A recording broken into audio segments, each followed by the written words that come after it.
헌재수장 후보자의 임명 동의안이 부결된 데 이어서 오늘은 김명수 대법원장 후보자의 인사청문회가 한창 진행 중입니다. 취재기자 연결합니다. 김도영 기자. 예, 국회입니다. 네, 김명수 대법원장 후보자 인사청문회 오늘 화두가 뭔가요? 네, 김명수 대법원장 후보자의 인사청문회 첫날인 오늘 여야는 김 후보자의 정치적 편향성 문제를 놓고 공방을 벌이고 있습니다. 야당은 김 후보자가 진보 성향 판사들의 모임인 우리법연구회와 그 후신격인 국제인권법연구회 회장을 지냈다는 점을 문제 삼고 있는데요. 김 후보자는 판사로서 다양한 사건을 마주하면서 기본권과 소수자 보호란 이념에 충실해 왔다며 정치적으로 편향된 생각을 가져본 적이 없다고 밝혔습니다. 여당 의원들은 이런 김 후보자를 거들면서 사법개혁의 적임자라고 감싸고 있습니다. 하지만 야당에서는 김 후보자가 소수자 보호를 가장 중요한 가치로 말한 것 자체가 만인이 법 앞에 평등하다는 이념에 비춰봤을 때 매우 부적절하다는 지적이 나왔습니다. 김 후보자는 대법원장 지명 발표 다음 날 관용차 대신 버스를 타고 서울에 올라왔던 것과 관련해서는 관용차를 타고 오면 문제가 될 수 있다고 생각했음을 털어놓기도 했는데요. 야당은 대법원장을 면담하기 위해 상경하면서 관용차를 써도 될지를 고민했다는 것 자체가 경험 부족을 드러낸다고 꼬집었습니다.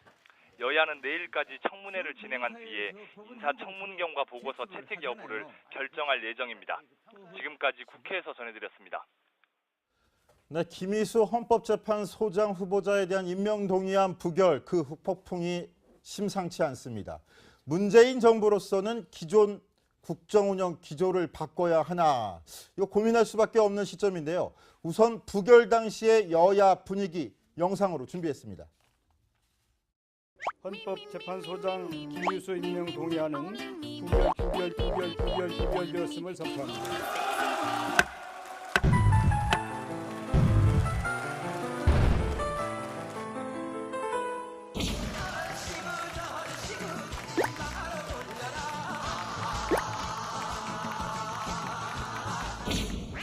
나라의 미래를 위해서는 몹시 안타깝습니다. 국정의 공백을 메우기 위한 인사에 대해서 당리당략적인 그런 판단을 한 집단의 책임으로 돌아갈 것입니다. 저희들은 자유투표이고 각자가 헌법기관으로서 각자의 판단으로 투표에 임한 것입니다.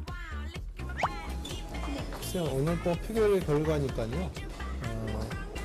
저는 표결 결과에 존중하고. 네, 이번 주제 이준석 바른정당 최고위원과 함께 풀어봐가 보겠습니다. 어서 오십시오. 네, 안녕하세요.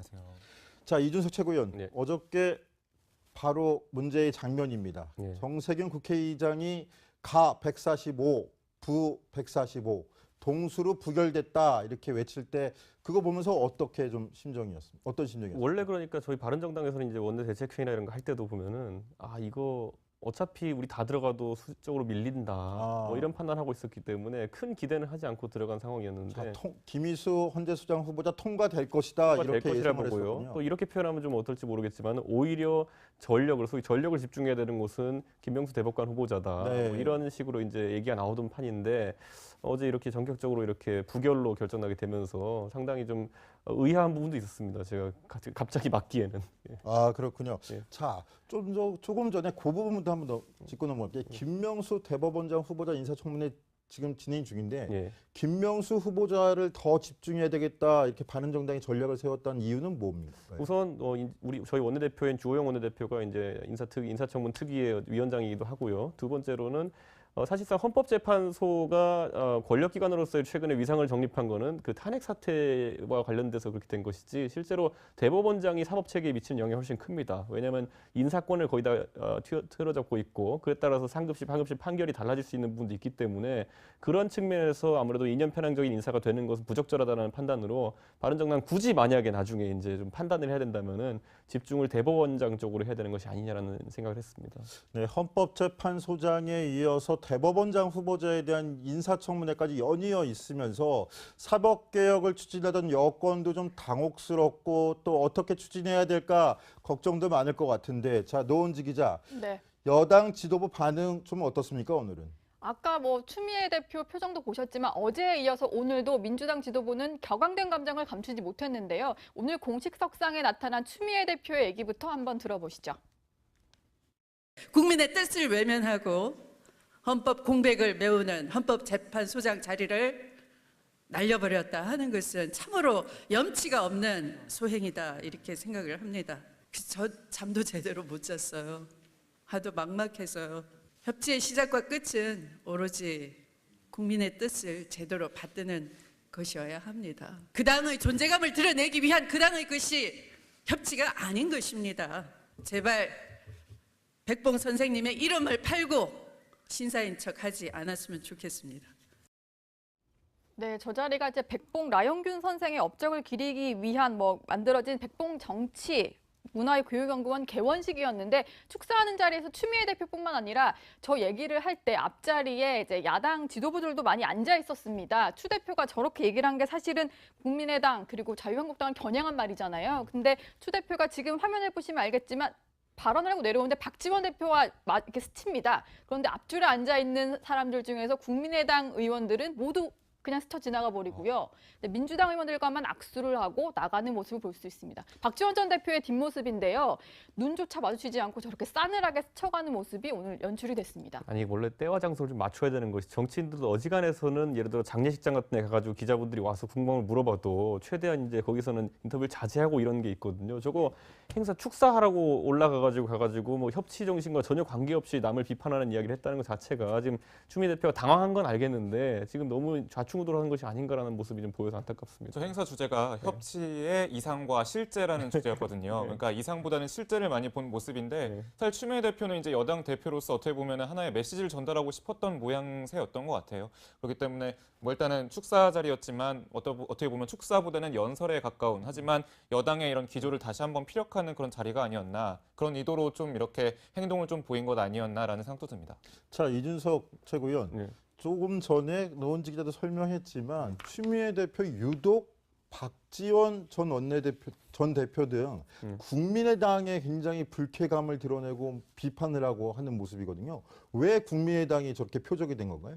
그러니까 본인들이 이제 어제 표 계산했을 때 155표가 나온다고 이제 계산했다는 거 안에는 살펴보면은 국민의당이 거의 절대 다수가 이제 찬성해 줄 것이라는 인식을 하고 있었던 것인데 그에 대한 신뢰가 있었던 것에 반해가지고 국민의당 측에서는 그럼 그런 노력을 했느냐는 거거든요. 보면은 지금까지 이제 국민의당과 민주당 간의 관계를 보면은 추미애 대표가 그 관계를 잘 관리하기 위한 행동을 했던 걸 저희가 인지하지 못하지 않습니까? 그런 상황 속에서 약간 추미애 대표가 지금까지 믿어왔던 것과 실제 국민의당이 갖고 있는 감정 간에 이제 좀 인지 부조화 있는 부분이 있는 거죠. 근데 이제 여당 측의 관점에서 보면 사실 어제 현장에 추미애 대표도 있었잖아요. 추미애 대표가 이제 한국당이 이제 헌재 이제 소장 후보자가 이제 부결되고 난 다음에 자 이제 다음은 탄핵이다라고 외치는 장면을 옆에서 지켜봤을 텐데 이 모양새를 지켜보면서 약간 지금 탄핵 정국을 좀 불복하는 거 아니냐. 그리고 대선의 결과를 불복하는 거 아니야 그런 뉘앙스 때문에 오늘 또 감정이 좀 더 격해진 모양새가 보일 수도 있겠고 또 사실 9월 4일 날 당초에 여야랑 원내대표와 의장이 만나서 사실 9월 4일 날 표결을 하겠다라고 약속을 해놓은 상태였고 그때 당시에는 뭐 지금보다는 뭔가 이제 통과될 가능성도 있겠다라는 관측이 상당히 우세한 분위기였잖아요. 그렇기 때문에 그런데 그때는 맞고 지금은 틀린 이 전국 시기가 좀 달라졌을 뿐인데 좀 표결 결과가 달라졌다라는 그런 억울함이 좀 오늘 그 추미애 대표의 격한 반응에 원인이 미치지 않았나라는 생각이 드는데 이 자리 협치의 이상과 실제라는 그 행사 자리 이후에 추미애 대표의 연설이 끝난 뒤에 곧이어 박지원 전 대표의 연설이 이어졌는데요. 단상 아래서 마주친 두 사람 눈도 맞추지 않고 냉랭한 분위기를 연출했습니다. 만만치 않았던 박지원 전 대표의 연설도 들어보시죠. 집권 여당의 대표가 저렇게 야당을 송두리째 짓밟아버리고 화풀이를 하면은 협치가 되겠습니까? 오만의 극치에 있는 문재인 대통령에게 국민들이 경종을 울렸고 이제 당신이 주장하는 협치를 다시 해라. 그래서 전화위복의 계기가 돼야 된다고 강조를 했습니다. 그런데 집권 여당의 대표가 저렇게 야단을 치면은 아직도 정신 못 차렸구나 하는 생각을 합니다. 자, 양당의 대표 주자들이 아주 그냥 직격탄을 날리는 모습인데요. 자, 이준석 최고위원. 민주당 120석 밖에 없습니다. 네. 그럼 어찌됐건 간에 협치, 민주당이 추구하는 여권이 추구하는 정책들을 이만시키기 위해서는 네. 40석 갖고 있는 국민의당과 협치가 필요할 텐데 저런 양측의 극단적인 모습을 보면 앞으로 좀 만만치 않을 것 같아요. 우리가 그러니까 이제 좀 정치에 워낙 일이 많다 보니까 바로 잊어서 그런데 한 달 전까지만 해도 저희 이 자리에서 어떻게 민주당이 국민의당을 그 증거 조작 사건 가지고 제보 조작 사건 네. 가지고 공격했는지를 토론한 자리였거든요. 네, 그러다 그렇죠, 보니까 그렇죠. 그 앙금이 지금 가시지 않은 겁니다. 그런데 그 상황 속에서 추미애 대표는 아직까지도 그때의 기분으로 지금 국민의당을 대하고 있다는 것이 국민의당 입장에서는 진짜 죽을 고비를 한번 넘겼는데 얼마나 지금 기분이 안 좋겠습니까? 그 상황에서 저는 예를 들어 이번에 그 당위성을 갖고 접근했거든요. 예를 들어 김희수 후보자를 통과시켜야 되는 이유가 뭐냐면은 호남 출신 인사인데 국민의당 당신들이 협조 안 하고 버티겠느냐 뭐 이런 약간 배짱식으로 이제 전략을 수립했기 때문에 네. 그게 국민의당 입장에서 당연히 굉장히 거부감이 들겠죠. 왜냐하면 김희수 후보자에 대해 가지고 제기된 여러 가지 뭐 문제점들이라는 것은 딱히 그 부분에만 국한된 것이 아닐 텐데 그걸 가지고 뭐 호남에 기반 있는 정당이니까 당신들이 안 하고 버티겠느냐 이렇게 배짱으로 협치보다는 오히려 배짱을 좀 내세운 것이 굉장히 기분 나쁘게 다가왔을 것 같습니다. 한편 아까 방금 언급을 좀 정리를 해보면 이겁니다. 박지원 전 대표는 뭐 집권 여당 대표가 저렇게 야당을 송두리째 짓밟고 이렇게 화풀이해서 되겠냐. 아직도 정신 못 차렸다 이런 얘기인데 좀 더 이 맥락을 좀 더 설명해드리면 이런 말도 했었습니다. 문재인 정권은 여당이 120석 정도의 규모를 가진 어떻게 보면 취약한 정권이다. 그렇기 때문에 문재인 대통령이 오히려 협치를 강조하고 나섰는데 왜 여당 대표가 이렇게 나서서 야당을 이렇게 공개적으로 비난을 하는지 모르겠다 이런 취지였거든요. 그러니까 사실 협치를 해야지 뭐 지지도를 믿고서 나만 따라라 이런 자세는 옳지 않다라고 또 박지원 전 대표가 강조를 했기 때문에 추미애 대표라든지 여당 지도부에 좀 어떤 스킨십과 변화가 있지 않는 이상은 좀 앞으로의 인사에도 좀 난국이 좀 흐르겠구나라고 분석해 볼 수가 있을 것 같습니다. 저는 이제 최근에 이제 대통령께서 안보 관련 행보라든지 이런 것 때문에 상당히 협치의 기반을 이룰 수 있는 지점까지 왔다 네. 보거든요. 그러니까 솔직히 말하면 저희 최고위원회에도 예를 들어 저랑 하태경 의원이랑 앉아가지고 하태경 의원이 말씀하신 게 아니 이준석 최고 그런데 솔직히 말하면 우리가 원하는 거 다 들어준 거 아니야? 뭐 이렇게 얘기하기까지도 이제 했거든요. 예를 들어 사드 배치라든지 네. 이런 국면에 있어가지고 그래서 상당히 이제 협치 국면을 만들 수 있는 상황인데 그러다가도 이제 추미애 대표 하는 거 한번 보고 나면은 갑자기 이제 회의 내에서 협치는 아직 무르익지 않았다라는 얘기를 하게 되는 것이고 그러니까 저는 여당 대표가 지금 물론 이제 자신의 역할이 있겠지만은 과도하게 지금 협치에 장애물이 되는 것이 아닌가라는 비판을 할 수밖에 없을 것 같습니다. 자, 그런데 그 지금 청와대와 여당의 지도부 얘기를 들어보면 이 김희수 헌재 소장의 낙마를 시킨 야3당이 잘못이 있는 거 아니냐 이렇게 계속 질타를 하는데 제가 어제 저도 궁금했어요. 그래서 여야 정치인들한테 저도 아는 분들한테 전화를 드리고 물어봤는데 도리어 여당 지도부가 너무 안이했던 거 아니냐. 어떻게 이거를 뭐 정세균 국회의장한테 직권상정 해달라고 하고 표 계산도 제대로 안 되는데 바로 표결에 붙일 수 있느냐 이 얘기를 하시는 분이 많던데 노원지 기자 표 분석 좀 됐습니까? 일단은 민주당에서는 계속해서 이런 얘기를 하는데요. 그러니까 확인을 여러 번 우리도 했다. 표 계산을 하지 못했다 이런 비판이 나오니까 우리도 여러 번 확인을 하고 계산을 해봤는데 155표 이상은 확보했다는 어떤 확신이 있어서 표결에 들어간 거다. 이런 얘기가 민주당 지도부에서 나오고 있거든요. 근데 정작 나왔던 표는 145표니까 10표가 모자란 건데 저기에 대해서 약간 상황 판단을 못한 게 아니냐 이런 얘기가 나오는 겁니다. 일단 뭐 바른정당과 자유한국당 입장에서는 당론으로 반대를 분명히 했고요. 일단 국민의당을 설득하는 게 중요했었는데 국민의당에서도 어제 오전에 어떤 얘기들이 나왔냐면 우리도 가결될지 부결될지 잘 모르겠다. 우리는 자유투표에 맡길 거기 때문에 의원들 생각에 따라서 뭔가 결과가 바뀔 거다. 이런 얘기를 했는데 거기에 대해서 유독 민주당 지도부만 낙관적인 낙관적으로 보고 표결하면은 우리가 이길 수 있다 이렇게 생각을 했던 거죠. 자, 강병희 기자, 네. 여당 내부의 목소리는 한번 들어봤습니까? 예, 뭐 일단 노무현 정부 정무수석을 지냈던 유인태 전 민주당 의원에게 한번 전화를 걸어서 어떻게 바라보는지에 대해서 좀 물어봤습니다. 그랬더니 유 전 의원이 이렇게 얘기를 했습니다. 사실 국민의당에게 발등을 찍혀서 이렇게 배신감 느껴지는 거는 좀 이해한다. 그런데 야당을 좀 더 설득했어야 하지 않냐. 자꾸 과거를 답습해서 이렇게 강행하다 보면 산적한 나머지 과제들 이제 4년 반 정도 남았는데 어떻게 책임을 지겠냐라면서 쓴소리를 냈습니다. 또 이제 민주당 중진 의원은 또 이렇게 얘기했습니다. 120명 여당 120명이 다 이 본회의에 참석을 했다고 해서 이 야당을 탓할 수 있는 자격이 생기는 것은 아니다. 그러니까 야당에게 좀 더 협치를 할 수 있는 손을 내밀어야 되는 거 아니냐 이런 지적과 함께 김희수 이번에 후보자 부결 사태는 여당과 청와대에 던지는 경고 메시지라고 본다. 어제 오늘 당청은 협치 종식을 선언하는 것 같아서 상당히 우려스럽다면서 걱정을 좀 내비치기도 했습니다. 특히나 이제 우원식 원내대표의 그런 발언들도 좀 화제가 되고 있는데 우원식 원내대표가 사실 원내대표로서 155표를 직접 계산을 했던 장본인이지 않겠습니까? 근데 이제 이렇게 좀 상당히 155표가 나오지 못할 줄은 전혀 몰랐다 하면서 상당히 억울한 심정을 내비치기도 했는데 그 과정에서 이제 국민의당 원내대표인 김동철 원내대표와 진실 공방을 벌이는 모습이 연출되기도 해서 눈길을 끌기도 했습니다. 먼저 목소리 한번 들어보시죠. 김동철 원내대표가 그 전날, 그러니까 그제 중진회의를 마치고 박성진 그 중개벤처부 장관 후보하고 식약처장하고 탁현민 세 분을 정리해달라 이런 이야기가 있었어요. 그러고 김동철 원내대표는 나중에 어제 점심때쯤 한 20명은 충분히 될 것 같다. 그러니까 걱정이 없겠다. 이렇게 저한테 전화해서 그렇게까지 얘기를 했던 거예요. 예, 우원식 원내대표 말을 좀 정리해보자면 일단은 120표 게다가 뭐 정의당 표 그리고 진보적인 그 무소속 의원들 표를 합쳐서 155석 정도는 나오지 않을까, 그 정도 표는 받지 않을까라고 예상을 했던 거예요. 그런데 지금 145표 정도 밖에 나오지 않은 이유는 국민의당에서 과반 이상이 이 부결에다가 표를 던졌다라는 거죠. 그러니까 김동철 원내대표가 본인이 같이 통화하기로는 일단 20석 이상은 가결표를 던질 것으로 이제 약속을 받아냈는데 막상 이제 표를 한번 다 보니까 과반이 국민의당 그 의원들의 과반이 일단 부결에다 표를 던진 거죠. 그러니까 이거는 상당히 배신감이 느껴진다라고 지금 우원식 원내대표가 주장을 하고 있는 겁니다. 자, 여기에 대해서 김동철 국민의당 원내대표 같은 경우에는 우리 당 의원 40명 중에 20명에서 한 22명 정도는 찬성표를 던진 걸로 보인다. 도리어 여당인 더불어민주당에서 이탈표가 생긴 것으로 보인다. 이렇게 또 맞서고 있는 상황입니다. 그런데 애초에 문제는 이준석 최고위원께 한번 여쭤볼게요. 예.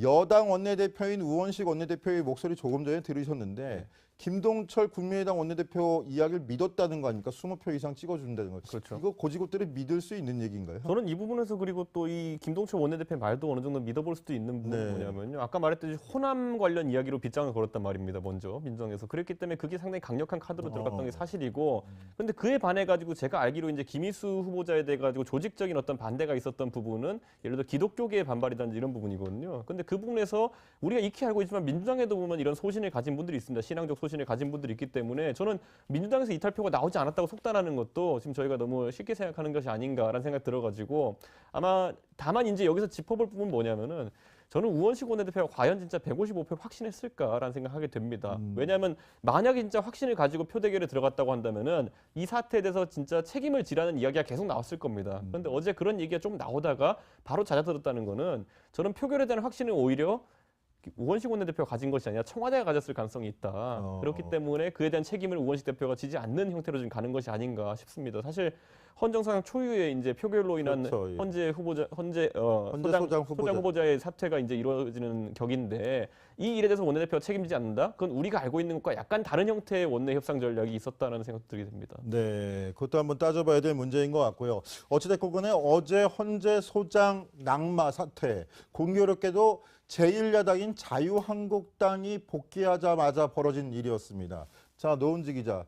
야권에서는 또 야3당 공조 얘기도 이번 기회를 계기로 또 터져나오고 있다면서요. 네, 그렇습니다. 뭐 국민의당이 사실 자신들이 캐스팅 보트 역할을 했다 이렇게 얘기를 하지만 자유한국당 입장에서는 우리가 보이콧 끝내고 들어가면서 의결 정족수가 늘어났기 때문이다 이런 얘기가 나오거든요. 공치사가 좀 양쪽에서 심한 경우인 것 같아요. 네, 그렇습니다. 근데 어쨌든 어제 청와대가 좀 격앙된 반응을 바로 보이면서 야3당이 오늘은 한 목소리로 정부 여당 그리고 청와대를 비판을 했습니다. 뭔가 이렇게 독선과 오만의 어떤 그런 모습을 보여주고 있다 이렇게 한 목소리로 비난을 하면서 야3당이 오랜만에 조금 이제 같이 나가는 이런 모습을 보이고 있는데 특히 자유한국당 같은 경우에는 이번에 어떤 이런 부결 사태를 함께 이끌어낸 걸 이어서 우리가 함께 공조를 해나가자 이런 식으로도 얘기를 하는데요. 오늘 자유한국당 정우택 원내대표가 향후 정책 부분에 있어서도 야3당 공조를 시사하면서 문재인 정부를 긴장시켰습니다. 어떤 얘기를 했는지 준비해봤습니다.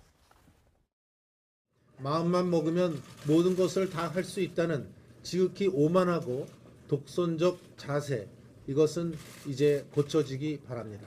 좌파 포퓰리즘의 폭주를 멈출 수 있고 오만한 정권이 야당의 뜻을 존중할 수 있는 길은 야 3당의 공조에 달려 있다고 봅니다. 저는 정치적 연대까지 발전할 수 있기를 기대합니다. 자, 마침 이 자리에 이준석 바른정당 최고위원 나와 계시니까 한번 여쭤볼게요. 자, 정우택 자유한국당 원내대표 야 3당 정책연대 희망한다, 희망상을 밝혔는데 바른정당으로서 보기에는 가능성이 있다고 보십니까?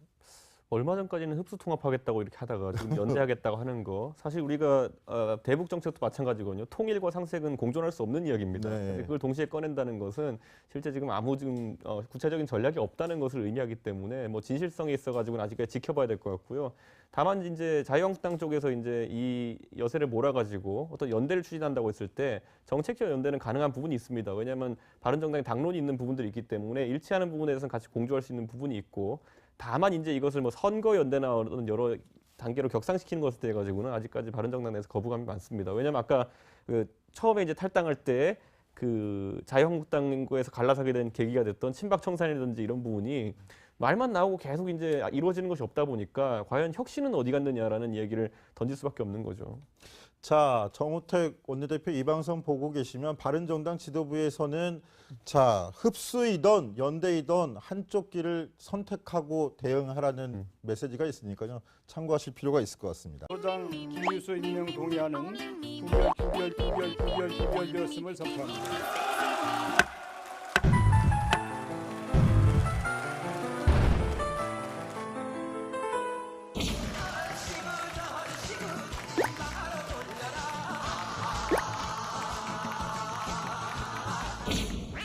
나라의 미래를 위해서는 몹시 안타깝습니다. 국정의 공백을 메우기 위한 인사에 대해서 당리당략적인 그런 판단을 한 집단의 책임으로 돌아갈 것입니다. 저희들은 자유투표이고 각자가 헌법기관으로서 각자의 판단으로 투표에 임한 것입니다. 글쎄요, 오늘 표결 결과니까요. 저는 표결 결과에 존중하고. 네, 이번 주제 이준석 바른정당 최고위원과 함께 풀어봐가 보겠습니다. 어서 오십시오. 네, 안녕하세요. 자, 이준석 최고위원, 네. 어저께 바로 문제의 장면입니다. 네. 정세균 국회의장이 가 145, 부 145, 동수로 부결됐다 이렇게 외칠 때 그거 보면서 어떻게 좀 심정이었습니까? 어떤 심정이었습니까? 원래 그러니까 저희 바른정당에서는 이제 원내 대책회의나 이런 거 할 때도 보면은 이거 어차피 우리 다 들어가도 수적으로 밀린다 뭐 이런 판단하고 있었기 때문에 큰 기대는 하지 않고 들어간 상황이었는데, 김희수 헌재소장 후보자 통과될 것이다 될 이렇게 것이라 예상을 보고요. 했었군요. 또 이렇게 표현하면 좀 어떨지 모르겠지만 오히려 소위 전력을 집중해야 되는 곳은 김명수 대법관 후보자다. 네. 뭐 이런 식으로 이제 얘기가 나오던 판인데 어제 이렇게 전격적으로 이렇게 부결로 결정나게 되면서 상당히 좀 의아한 부분도 있었습니다. 제가 갑자기 맡기에는. 예. 아, 그렇군요. 예. 자, 조금 전에 그 부분도 한번 더 짚고 넘어갈게요. 김명수 대법원장 후보자 인사청문회 지금 진행 중인데 예. 김명수 후보자를 더 집중해야 되겠다 이렇게 바른정당이 전략을 세웠다는 이유는 뭡니까? 우선 저희 원내대표인 주호영 원내대표가 이제 인사청문 특위의 위원장이기도 하고요. 두 번째로는 사실상 헌법재판소가 권력기관으로서의 최근에 위상을 정립한 거는 그 탄핵 사태와 관련돼서 그렇게 된 것이지, 실제로 대법원장이 사법체계에 미치는 영향이 훨씬 큽니다. 왜냐하면 인사권을 거의 다 틀어잡고 있고, 그에 따라서 상급심, 하급심 판결이 달라질 수 있는 부분도 있기 때문에 그런 측면에서 아무래도 이념 편향적인 인사가 되는 것은 부적절하다는 판단으로 바른정당 굳이 만약에 나중에 이제 좀 판단을 해야 된다면은 집중을 대법원장 쪽으로 해야 되는 것이 아니냐라는 생각을 했습니다. 네, 헌법재판소장에 이어서 대법원장 후보자에 대한 인사청문회까지 연이어 있으면서 사법개혁을 추진하던 여권도 좀 당혹스럽고 또 어떻게 추진해야 될까 걱정도 많을 것 같은데, 자, 노은지 기자, 네. 여당 지도부 반응 좀 어떻습니까, 오늘은? 아까 추미애 대표 표정도 보셨지만 어제에 이어서 오늘도 민주당 지도부는 격앙된 감정을 감추지 못했는데요. 오늘 공식 석상에 나타난 추미애 대표의 얘기부터 한번 들어보시죠. 국민의 뜻을 외면하고 헌법 공백을 메우는 헌법재판소장 자리를 날려버렸다 하는 것은 참으로 염치가 없는 소행이다 이렇게 생각을 합니다. 저 잠도 제대로 못 잤어요. 하도 막막해서 협치의 시작과 끝은 오로지 국민의 뜻을 제대로 받드는 것이어야 합니다. 그 당의 존재감을 드러내기 위한 그 당의 것이 협치가 아닌 것입니다. 제발 백봉 선생님의 이름을 팔고 신사인 척하지 않았으면 좋겠습니다. 네, 저 자리가 이제 백봉 라영균 선생의 업적을 기리기 위한 만들어진 백봉 정치 문화교육연구원 개원식이었는데 축사하는 자리에서 추미애 대표뿐만 아니라 저 얘기를 할 때 앞자리에 이제 야당 지도부들도 많이 앉아 있었습니다. 추 대표가 저렇게 얘기를 한 게 사실은 국민의당 그리고 자유한국당을 겨냥한 말이잖아요. 근데 추 대표가 지금 화면을 보시면 알겠지만 발언을 하고 내려오는데 박지원 대표와 이렇게 스칩니다. 그런데 앞줄에 앉아 있는 사람들 중에서 국민의당 의원들은 모두 그냥 스쳐 지나가 버리고요. 민주당 의원들과만 악수를 하고 나가는 모습을 볼 수 있습니다. 박지원 전 대표의 뒷모습인데요. 눈조차 마주치지 않고 저렇게 싸늘하게 스쳐가는 모습이 오늘 연출이 됐습니다. 아니 원래 때와 장소를 좀 맞춰야 되는 것이 정치인들도 어지간해서는 예를 들어 장례식장 같은 데 가가지고 기자분들이 와서 궁금을 물어봐도 최대한 이제 거기서는 인터뷰를 자제하고 이런 게 있거든요. 저거 행사 축사하라고 가가지고 뭐 협치 정신과 전혀 관계없이 남을 비판하는 이야기를 했다는 것 자체가 지금 추미애 대표가 당황한 건 알겠는데 지금 너무 좌충우돌 하는 것이 아닌가라는 모습이 좀 보여서 안타깝습니다. 저 행사 주제가 협치의 이상과 실제라는 주제였거든요. 그러니까 이상보다는 실제를 많이 본 모습인데 사실 추미애 대표는 이제 여당 대표로서 어떻게 보면 하나의 메시지를 전달하고 싶었던 모양새였던 것 같아요. 그렇기 때문에 뭐 일단은 축사 자리였지만 어떻게 보면 축사보다는 연설에 가까운 하지만 여당의 이런 기조를 다시 한번 피력하는 그런 자리가 아니었나 그런 의도로 좀 이렇게 행동을 좀 보인 것 아니었나라는 생각도 듭니다. 자, 이준석 최고위원. 조금 전에 노원지 기자도 설명했지만 추미애 대표 유독 박지원 전 대표 등 국민의당에 굉장히 불쾌감을 드러내고 비판을 하고 하는 모습이거든요. 왜 국민의당이 저렇게 표적이 된 건가요? 그러니까 본인들이 이제 어제 표 계산했을 때 155표가 나온다고 이제 계산했다는 거 안에는 살펴보면은 국민의당이 거의 절대 다수가 이제 찬성해 줄 것이라는 인식을 하고 있었던 것인데 그에 대한 신뢰가 있었던 것에 반해가지고 국민의당 측에서는 그럼 그런 노력을 했느냐는 거거든요. 보면은 지금까지 이제 국민의당과 민주당 간의 관계를 보면은 추미애 대표가 그 관계를 잘 관리하기 위한 행동을 했던 걸 저희가 인지하지 못하지 않습니까? 그런 상황 속에서 약간 추미애 대표가 지금까지 믿어왔던 것과 실제 국민의당이 갖고 있는 감정 간에 이제 좀 인지 부조화 있는 부분이 있는 거죠. 근데 이제 여당 측의 관점에서 보면 사실 어제 현장에 추미애 대표도 있었잖아요. 추미애 대표가 이제 한국당이 이제 헌재 이제 소장 후보자가 이제 부결되고 난 다음에 자 이제 다음은 탄핵이다라고 외치는 장면을 옆에서 지켜봤을 텐데 이 모양새를 지켜보면서 약간 지금 탄핵 정국을 좀 불복하는 거 아니냐. 그리고 대선의 결과를 불복하는 거 아니야 그런 뉘앙스 때문에 오늘 또 감정이 좀 더 격해진 모양새가 보일 수도 있겠고 또 사실 9월 4일 날 당초에 여야랑 원내대표와 의장이 만나서 사실 9월 4일 날 표결을 하겠다라고 약속을 해놓은 상태였고 그때 당시에는 뭐 지금보다는 뭔가 이제 통과될 가능성도 있겠다라는 관측이 상당히 우세한 분위기였잖아요. 그렇기 때문에 그런데 그때는 맞고 지금은 틀린 이 전국 시기가 좀 달라졌을 뿐인데 좀 표결 결과가 달라졌다라는 그런 억울함이 좀 오늘 그 추미애 대표의 격한 반응에 원인이 미치지 않았나라는 생각이 드는데 이 자리 협치의 이상과 실제라는 그 행사 자리 이후에 추미애 대표의 연설이 끝난 뒤에 곧이어 박지원 전 대표의 연설이 이어졌는데요. 단상 아래서 마주친 두 사람 눈도 맞추지 않고 냉랭한 분위기를 연출했습니다. 만만치 않았던 박지원 전 대표의 연설도 들어보시죠. 집권 여당의 대표가 저렇게 야당을 송두리째 짓밟아버리고 화풀이를 하면은 협치가 되겠습니까? 오만의 극치에 있는 문재인 대통령에게 국민들이 경종을 울렸고 이제 당신이 주장하는 협치를 다시 해라. 그래서 전화위복의 계기가 돼야 된다고 강조를 했습니다. 그런데 집권 여당의 대표가 저렇게 야단을 치면은 아직도 정신 못 차렸구나 하는 생각을 합니다. 자, 양당의 대표 주자들이 아주 그냥 직격탄을 날리는 모습인데요. 자, 이준석 최고위원. 민주당 120석밖에 없습니다. 헌재 소장 후보자의 임명 동의안이 부결된 데 이어서 오늘은 김명수 대법원장 후보자의 인사청문회가 한창 진행 중입니다. 취재기자 연결합니다. 김도영 기자. 예, 국회입니다. 네, 김명수 대법원장 후보자 인사청문회 오늘 화두가 뭔가요? 네, 김명수 대법원장 후보자의 인사청문회 첫날인 오늘 여야는 김 후보자의 정치적 편향성 문제를 놓고 공방을 벌이고 있습니다.